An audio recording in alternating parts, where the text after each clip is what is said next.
দেখেন আমাদের নেত্রী প্রিয় নেত্রী দেশনেত্রী বেগম খালেদা জিয়ারও আজকে জন্মদিন। আমরা জন্মদিন উপলক্ষে আমাদের সবসময় একটা উল্লাস থাকে যে নেত্রী গণতন্ত্রের জন্য এত বছর যাবৎ লড়াই সংগ্রাম করেছে, দীর্ঘদিন যাবৎ এই দেশের জন্য জেল খেটেছেন, অসুস্থ শরীর নিয়েও গণতন্ত্রের পক্ষে লড়াই করে গিয়েছেন।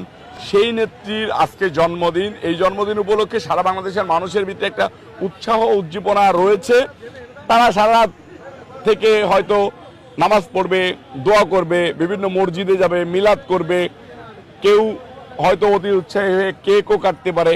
যদিও আমাদের দল থেকে প্রেস রিলিজ দেওয়া হয়েছে মিলাদ মাহফিল করার জন্য।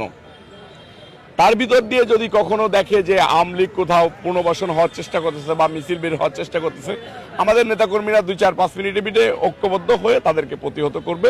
এইটার জন্য আমাদের একটা সজাগ দৃষ্টি সবসময় থাকে। ধন্যবাদ।